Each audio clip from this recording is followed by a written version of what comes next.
గుండె ఆగిపోయింది. ఆ రోజు పొరపాటున ఎన్ని ప్రమాదాలు తట్టుకున్నామండి ఈ సినిమాలో, ఎన్ని ప్రమాదాలు. ఎంత కష్టపడ్డాడండి హీరో గారు. ఏం చెప్తే డైరెక్టర్ ఏం చెప్తే అది చేయమన్నాడు, ఏం చెప్తే అది చేశాడు.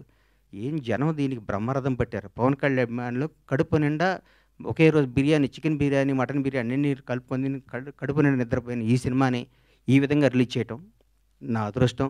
మా సత్యనారాయణ గారికి, ఈ సత్యనారాయణ గారిని ఎందుకు ఎన్నుకున్నానంటే జనసేన నాయకుడు ఆయన. పవన్ కళ్యాణ్ గారిని నాకంటే ఎక్కువ అభిమానించేవాడు.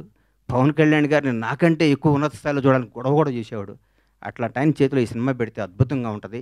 ఈ సినిమాని ప్రతి ఒక్కరూ ఈరోజు రిలీజ్ అయిందనే విధంగా చూసే విధంగా ఈరోజు ఇంత క్రేజ్ రావటం అంటే, గబ్బర్ సింగ్ రిలీజ్ అప్పుడు ఎన్ని ఫోన్లు వచ్చినా అన్ని ఫోన్లు వస్తాయి, నాకు టికెట్లు అని.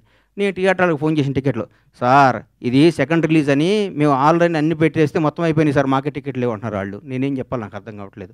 థియేటర్లు పెంచుతున్నాం, అద్భుతంగా చేస్తున్నాం. ఇది సినిమాని ఇంకొకళ్ళు రిలీజ్ చేయాలంటే కూడా గబ్బర్ సింగ్ అంత కలెక్షన్ రావాలని అనుకొని రిలీజ్ చేసే స్థాయిలో ఉంటుంది ఈ సినిమా రిలీజ్. ఏ సినిమా రిలీజ్ గబ్బర్ సింగ్లా కలెక్ట్ చేస్తండి అని ఏ సినిమా అయినా ఈరోజు తెలుగు సినిమా రంగం భారతదేశంలో తెలుగు సినిమా రంగం వైపు చూస్తున్నారు.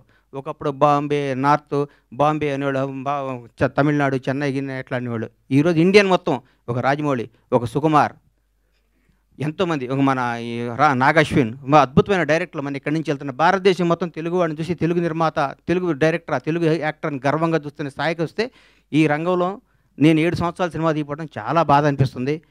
నేను తప్పు చేశాను, నన్ను క్షమించాలి. నేను సినిమాలు తీస్తా, నేను సినిమాల్లోనే పుట్టాను, సినిమాల్లోనే ఉంటాను. సినిమానే నా వ్యాపకం, సినిమానే నా జీవితం, సినిమానే నా ఆశ. బ్లాక్ బాస్టర్ల సినిమాలు తీస్తా, బ్లాక్ బాస్టర్స్. ఇండస్ట్రీ మొత్తం బండ్లా గణేష్, పరమేశ్వర ప్రొడక్షన్స్ అంటే ఏంటో మళ్ళీ చూపిస్తానికి అదే సంకల్పంతో బతుకుతానని మీ అందరు ఆశీస్సులు కావాలి, మీ అందరు అభిమానం కావాలి, మీ అందరు ప్రోత్సాహం కావాలి. ఎక్కడెక్కడ నేను చిన్న తప్పులు చేసినా నన్ను క్షమించి నన్ను రెక్టిఫై చేయాలి, కానీ దాని మీద రాయకూడదు మీరు. అది నా విన్నపం. ఎందుకంటే వీడు దొరికాడని రాస్తారు, అది నా విన్నపం. అందుకని థ్యాంక్ యూ. ఈ సినిమాను ఆదరించి మళ్ళీ ఈ సినిమాకు వచ్చే కలెక్షన్స్ బిత్తరపోయే విధంగా ఉండాలని మనస్ఫూర్తిగా కోరుకుంటూ, ముఖ్యంగా పవర్ స్టార్ అభిమానులకి మనందరికీ నేను చెప్తున్నా, ఇంతకుముందు పవర్ స్టార్ పవన్ కళ్యాణ్ గారు, మనం ఏం చేసినా పవన్ కళ్యాణ్ అభిమాని ఎగిరినా ఒక న్యూసే, తగ్గిన న్యూసే. ఇప్పుడు నేను చెప్తున్నా, గౌరవ ఆంధ్రప్రదేశ్ రాష్ట్ర ఉప ముఖ్యమంత్రి, జనసేన నాయకుడు, ఈరోజు భారతదేశాన్ని పరిపాలిస్తున్న ప్రభుత్వంలో ఒక కీలక పాత్ర పోషిస్తున్న మహోన్నత వ్యక్తి. మనం థియేటర్లో చాలామంది థియేటర్లు ఎందుకు ఇవ్వట్లేదు అంటే, బాబోయ్ మీ పవన్ కళ్యాణ్ ఫ్యాన్స్ మా సీట్లు ఎరగొడతారంటున్నారు. మీ అందరికీ చెప్తున్నాం సార్, ఎగ్జిబిటర్స్ అందరికీ, మా పవన్ కళ్యాణ్ ఫ్యాన్స్ ఇంతకు ముందు కాదు, క్రమశిక్షణ గల వాళ్ళు, మీ సీట్లు ఎరగొట్టరు, ఆనందం తెలియజేసుకుంటారు, మీకు ఏ నష్టం చేయరు. దయచేసి మాకు థియేటర్లు ఇవ్వండి. దయచేసి చేతులెత్తి నమస్కరిస్తున్న ఎగ్జిబిటర్స్ అందరికీ థియేటర్స్ ఇవ్వండి. పవన్ కళ్యాణ్ ప్రతి ఒక్క అభిమాని సెప్టెంబర్ 2వ తారీఖు నాడు ఉదయాన్నే గుడికి వెళ్తాడు, 11 థియేటర్కి వెళ్తాడు. ఇది కన్ఫర్మ్. గుడికి వెళ్ళి పవన్ కళ్యాణ్ 100 ఏళ్ళు బతకాలనుకుంటారు, థియేటర్కి వచ్చి పవన్ కళ్యాణ్ ఉత్సవాలు చూసుకుంటారు. ఈ రెండింటిని మాత్రం మీరు మమ్మల్ని నిరుత్సాహపరచొద్దు. దయచేసి ఆంధ్రప్రదేశ్లో ఉన్న తెలుగు రాష్ట్రాల్లో ఉన్న ప్రతి ఎగ్జిబిటర్కి చేతులెత్తి నమస్కరిస్తే రిక్వెస్ట్ చేస్తున్నాను, థియేటర్ మీ థియేటర్ పవన్ కళ్యాణ్ ఫ్యాన్స్ తరపున, పవన్ కళ్యాణ్ అభిమానుల తరపున, ఒక అభిమానిగా, పవన్ కళ్యాణ్ భక్తుడుగా నేను మీ అందరికీ మాటిస్తున్నాను.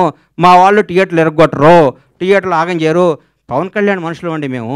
మా బాస్ ఇలా ఆంధ్రప్రదేశ్ రాష్ట్ర ఉప ముఖ్యమంత్రి, జనసేన అధ్యక్షుడు, ఇంతకుముందు పవర్ స్టార్ కాదు. మేము మా దేవుడి కోసం మీకు ఏ హాని తలపెట్టాం, మేము అభిమానించుకుంటాం. ఈ గబ్బర్ సింగ్ సినిమా తీస్తే మాకు దైవ దర్శనం జరిగినట్టు, కాబట్టి మా దైవ దర్శనానికి మీరు ఆటంకం కలిగించొద్దని రిక్వెస్ట్ చేస్తున్నాం. ఈరోజు ప్రతి ఒక్క కార్యకర్త, తెలుగుదేశం లేదు, బీజేపీ లేదు, ఆంధ్రప్రదేశ్లో ఉన్న జనసేన ప్రతి ఒక్కళ్ళు రోజు థియేటర్లో ఉంటామంటున్నారు. మీరు థియేటర్లు ఇవ్వకపోతే ఎట్లా సార్? ఇవ్వండి, దయచేసి ఇవ్వండి, మమ్మల్ని ఎంకరేజ్ చేయండి. Thank you.